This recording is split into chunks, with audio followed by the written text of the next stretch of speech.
찬송가 449장 찬양드립니다.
사도신경으로 신앙 고백드립니다. 전능하사 천지를 만드신 하나님 아버지를 내가 믿사오며 그 외아들 우리 주 예수 그리스도를 믿사오니 이는 성령으로 잉태하사 동정녀 마리아에게 나시고 본디오 빌라도에게 고난을 받으사 십자가에 못 박혀 죽으시고 장사한 지 사흘 만에 죽은 자 가운데서 다시 살아나시며 하늘에 오르사 전능하신 하나님 우편에 앉아 계시다가 죄로서 산 자와 죽은 자를 심판하러 오시리라.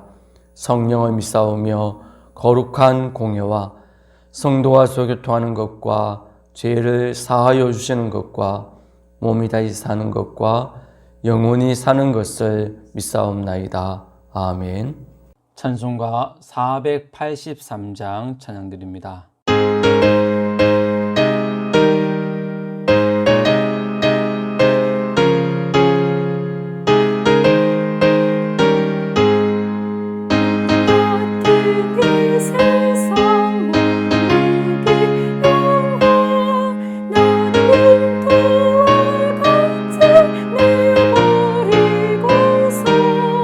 오직 천국의 복을 상하며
하나님 말씀 봅니다. 하나님 말씀은 마가복음 12장 13절부터 17절 말씀까지 한 절씩 교독을 하겠습니다.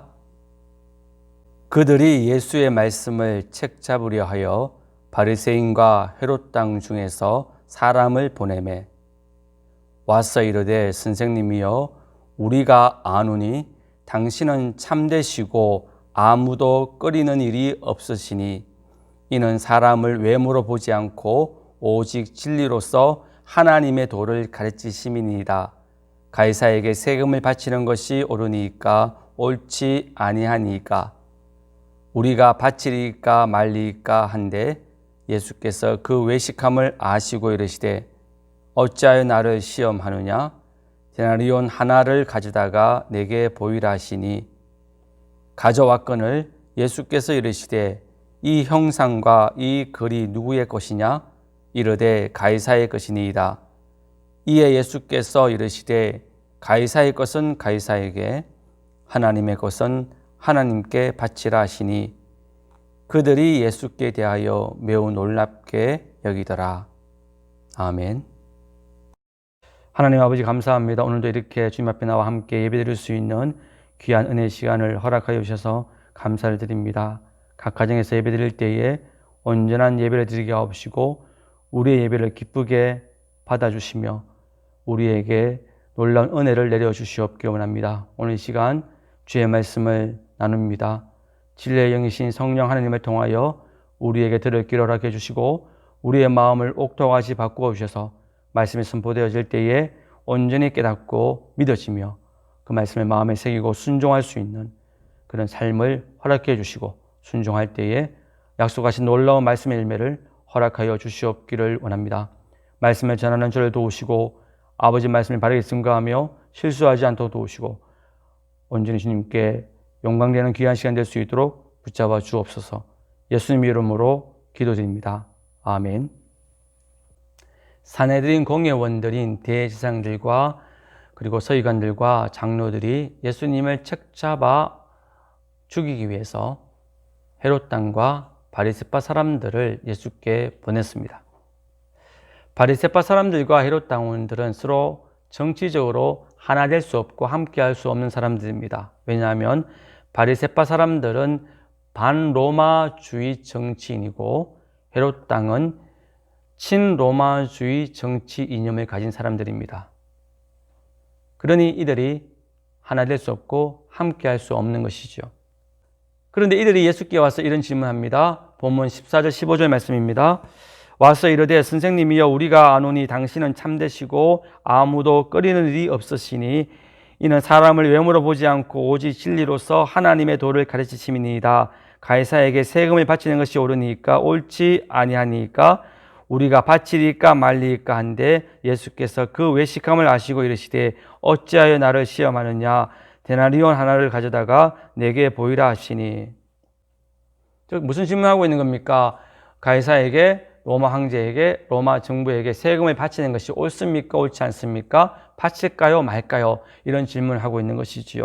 이 질문에는 두 가지의 의미가 있습니다. 즉 당신은 친로마주의 정치인이요 아니면 반로마주의 정치인이요 라는 질문을 가지고 있고 또는 유대인으로서 친로마주의 정치 이념을 따르는 것이 옳소 아니면 반로마주의 정치 이념을 따르는 것이 옳소 이런 질문이 포함되어져 있는 것이지요.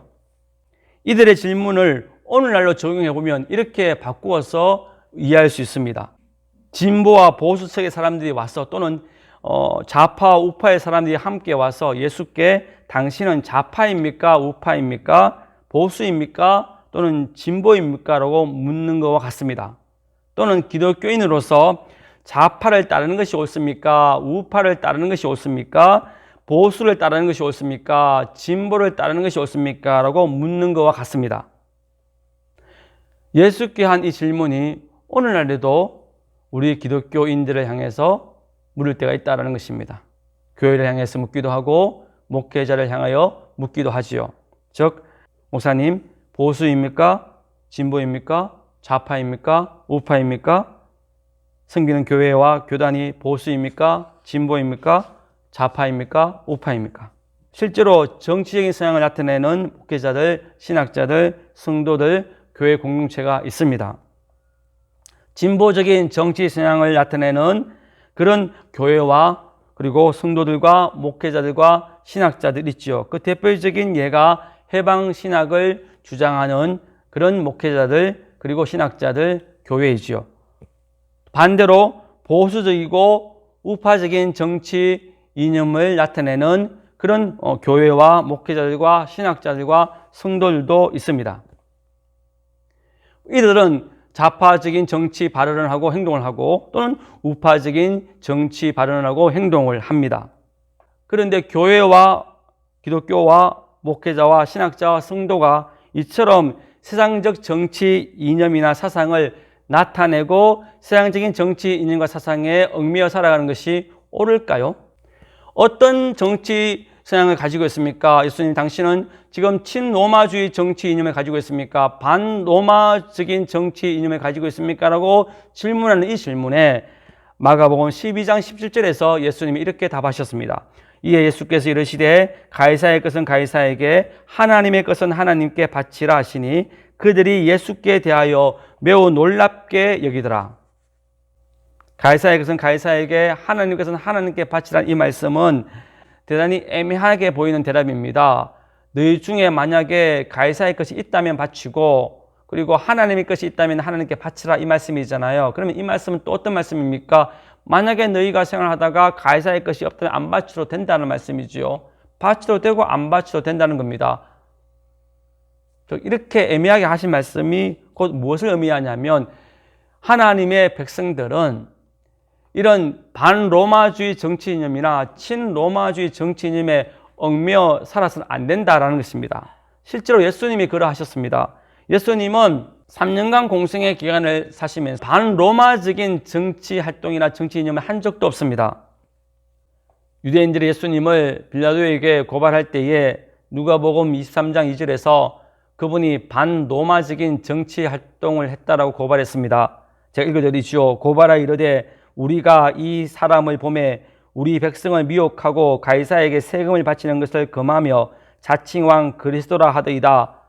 이 말씀 무슨 말씀이죠? 세금 바치는 것을 금했다. 그리고 자칭 그리스도 왕이라 했다. 즉 반로마적인 정치 활동을 했다는 것이지요.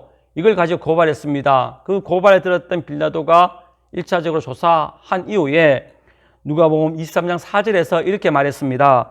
빌라도가 대제사장들과 무리에게 이르되 내가 보니 이 사람에게 죄가 없도다 하니 무슨 죄가 없다는 겁니까? 유대인들이 고발한 죄가 없다는 것이죠. 무엇을 고발했습니까? 반로마적인 정치 활동을 했다는 이 죄가 없다는 겁니다. 즉 백성들을 성동해서 세금 못 내도록 선동하고 자칭 왕이라 칭했던 그 반로마적인 정치 활동에 죄가 없다는 것이죠. 이렇게 판결했음에도 불구하고 계속해서 유대인들이 거듭거듭해서 계속 고발하니까 또 한 번 조사를 합니다. 그러고 나서 똑같은 결론을 누가복음 23장 14절에서 빌라도가 말합니다. 제가 읽어드리죠. 이르되 너희가 이 사람이 백성을 미혹하는 자라 하여 내게 끌고 왔도다. 보라 내가 너희 앞에서 신문하였으되 너희가 고발하는 일에 대하여 이 사람에게서 죄를 찾지 못하겠고 이 말이 무슨 말씀입니까? 유대인들이 고발했던 반로마적인 그 정치 활동의 제약을 찾지 못했다는 말이지요. 그럼에도 불구하고 계속해서 또 예수님을 계속 고발하니까 또 한 번 조사합니다. 세 번째로 조사하고 나서 또 똑같은 결론을 빌라도가 말합니다. 누가복음 23장 22절입니다. 빌라도가 세 번째 말하되 이 사람이 무슨 악한 일을 하였느냐 내가 그에게서 죽일 죄를 찾지 못하였나니 때려서 놓으리라 하니 죽일 죄라는 것은 바로 로마 황제에 대한 반역의 죄, 반로마 정치 활동에 대한 제약을 찾지 못했다는 것이죠. 그렇다면 예수님이 친로마적인 정치 활동을 한 것입니까? 그것도 아닙니다. 왜냐하면 유대인들이 예수를 고발하기를 반로마적인 정치 활동을 했다고 고발했기 때문이지요. 즉 예수님은 3년 동안 생활하시면서 어떠한 정치적인 활동도 하지 않았다는 겁니다. 반로마적인 정치 활동도 하지 않았고 친로마적인 정치 활동도 하지 않았다라는 것이지요. 예수님의 사도인 사도 바울도 반로마적이거나 또는 친로마적인 정치 활동을 한 적이 없습니다. 그가 재판받는 그런 과정 속에서 로마인인 베스도 총독과 그리고 친로마적인 아그리빠 왕이 이 사도 바울을 재판했습니다. 재판하고 내린 결론이 뭐냐 하면 사도행전 26장 30절 31절에 나옵니다. 왕과 총독과 보니게와 그 함께 앉은 사람들이 다 일어나서 물러가 서로 말하되 이 사람은 사형이나 결박을 당할 만한 행위가 없다 하더이다. 즉 사형이나 결박 당할 만한 죄가 없다는 것이죠. 무슨 말이냐면 사도 바울에게서 반로마적인 정치 활동의 제약을 찾지 못했다는 말씀입니다. 왜 예수님과 왜 사도 바울이 이렇게 이 땅을 살아가면서 정치적인 활동이나 정치적인 발언을 하지 않았을까요? 반로마적인 활동이나 친로마적인 활동을 하지 않았을까요? 그 이유는 바로 예수님의 나라가 이 땅에 속하지 않았기 때문입니다. 예수님께서 요한복음 18장 36절에 이렇게 말씀하셨습니다. 예수께서 대답하시되 내 나라는 이 세상에 속한 것이 아니니라. 만일 내 나라가 이 세상에 속한 것이었더라면 내 종들이 싸워 나로 유대인에게서 넘겨지지 않게 하였으리라. 이제 내 나라는 여기에 속한 것이 아니니라. 하나님의 나라, 즉 예수님의 나라는 이 땅에 속하지 않았다는 것입니다. 이 땅과 상관없다는 것이죠. 그러니까 당연히 이 땅에서 주님이 정치 활동을 하실 이유가 없는 겁니다. 만약에 주님의 나라가 이 땅에 속한 것이었다면 주님은 당연히 정치 활동을 하셨을 겁니다. 열심히 정치 활동을 해서 자기의 정치 이념에 동조하는 많은 동조자들을 만들어 내었을 것이고 제자들도 열심히 정치 이념화 시켜서 자기의 정치 이념을 따르는 사람으로 만들어 놓아서 큰 세력을 형성해서 대적들을 몰아내고 자기의 나라를 이 땅에 세웠을 거예요. 그러나 주님의 나라는 이 땅에 속하지 않고 하늘에 속하였기 때문에 당연히 이 땅에서 주님이 정치 활동을 하실 이유가 없는 거예요. 나라를 세우는 일이 아니니까.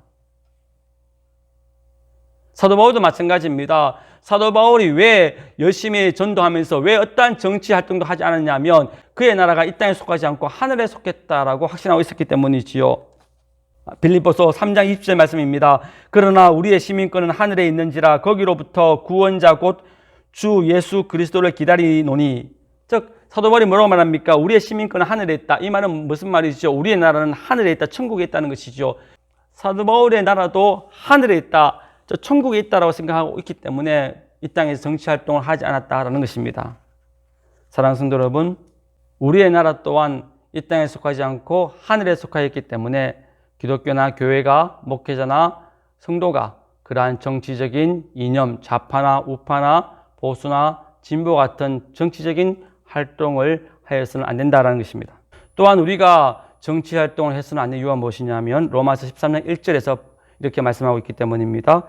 각 사람은 위에 있는 권세들에게 복종하라. 권세는 하나님으로부터 나지 않음이 없나니 모든 권세는 다 하나님께서 정하신 바라.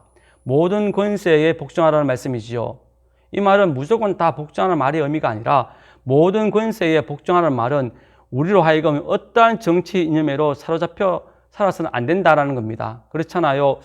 우리가 만약에 보수라는 정치 이념에 사로잡혀 있으면 모든 권세에 다 복종할 수가 없는 것이지요. 즉 진보의 정권 앞에는 우리가 복종할 수 없는 겁니다. 만약에 우리가 진보라는 정치 이념에 사로잡혀 있으면 보수라는 정권 앞에 복종할 수 없는 것이지요. 즉 이 말은 무조건 모든 정권에 복종하라는 의미라기보다는 우리 교회로 하여금 그 어떠한 정치 이념으로 얽매이지 말라는 겁니다. 이렇게 얽매이지 말아야 진보의 주장 중에 성경적인 주장이라면 우리가 거기에 순종할 수 있는 것이고 보수의 주장 중에 성경적이라면 우리가 거기에 순종할 수 있는 것이죠. 만약에 우리가 보수의 정치 이념이나 진보의 정치 이념에 사로잡혀 있으면 진보가 아무리 좋은 말을 해도 못 믿는 겁니다.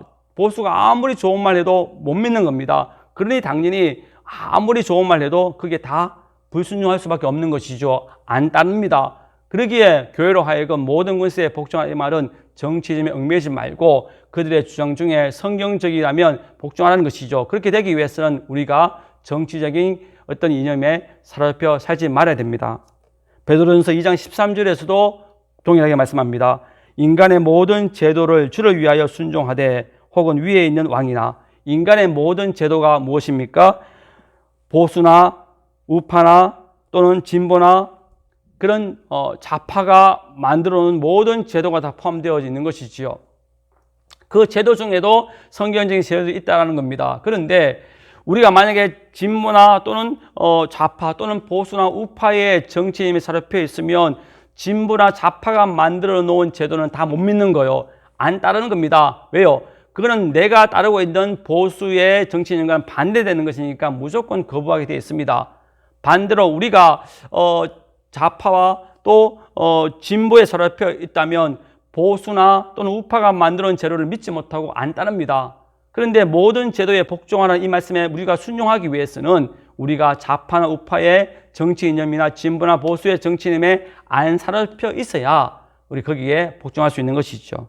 그러므로 베드로전서 2장 13절 말씀도 우리로 하여금 정치 이념에 사로잡혀 살아서는 안 된다는 걸 우리에게 말씀해 주고 있는 겁니다.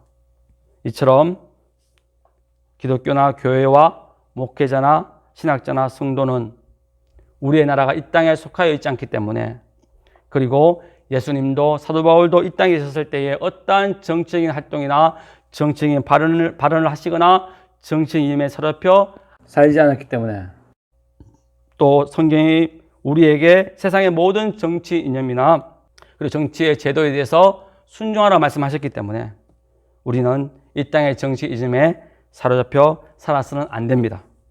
정치 이념에 따라서 좌로나 우로나 치우쳐 행동하거나 말을 해서는 안 됩니다.